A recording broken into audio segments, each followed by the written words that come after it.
Hey guys, welcome back to my YouTube channel G stories by Gayathri Gopinathan. അമ്മേ, രാവിലെ തന്നെ കണ്ണിന് നല്ലൊരു പണി കിട്ടി. പക്ഷേ നമ്മൾ തളരില്ല രാമൻകുട്ടി.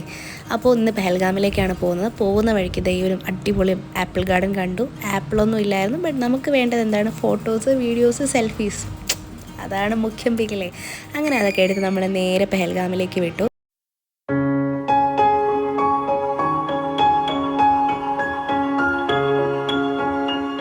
എനിക്ക് സത്യം പറഞ്ഞാൽ ഹോഴ്സ് റൈഡിങ് ഭയങ്കര പേടിയുള്ളൊരു സംഭവമായിരുന്നു. പക്ഷേ ഇവരെല്ലാവരും കൂടെ എന്നെ കയറ്റി. ബട്ട് എന്താ പറയുക, ആ ഒരു പേടി അങ്ങ് മാറി. കാരണം എന്താ, ഈ വ്യൂസൊക്കെ കണ്ടിട്ടുണ്ടല്ലോ, സത്യം പറഞ്ഞാൽ പിന്നെ എനിക്ക് കുതിര നിസാരമായിരുന്നു ഗൈസ്. അത്രയും തെറാപ്പിയൊന്നും വേണ്ട. Travel is the best therapy എന്ന് എനിക്ക് പേഴ്സണലി തോന്നിയൊരു മൊമെൻ്റ് ആയിരുന്നു ഇത്. അത്രയും അടിപൊളിയായിരുന്നു. എന്താ പറയേണ്ടതെന്ന്, ഞാൻ കുറേ നേരം ഞാനിങ്ങനെ ആ ഒരു എന്താ പരിസരം മറന്ന് നിൽക്കുന്നൊക്കെ പറയത്തില്ല, അമ്മമാർ കിളി അടിച്ച് ഞാൻ നിൽക്കുമായിരുന്നു കേട്ടോ. എനിക്ക് അത്രയും എൻ്റെ ഇമോഷൻസ് എല്ലാം മായും പോലെയായിരുന്നു. അത്രയും അടിപൊളിയായിരുന്നു പെഹൽഗാം.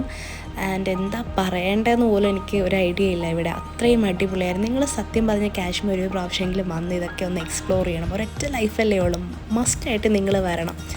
അത്രയും അടിപൊളിയാണ് ഈ പ്ലേസൊക്കെ. ആക്ച്വലി ഇവർ സമ്മതിച്ചില്ല നമ്മൾ ഇങ്ങോട്ട് കൊണ്ടുവരാൻ. നമ്മുടെ ഒരു കോർഡിനേറ്ററാണ് അത് ഇനിഷ്യേറ്റീവ് എടുത്ത് ഇങ്ങോട്ട് കൊണ്ടുവന്നത്. അപ്പോൾ അത്രയേ ഉള്ളൂ. ബൈ.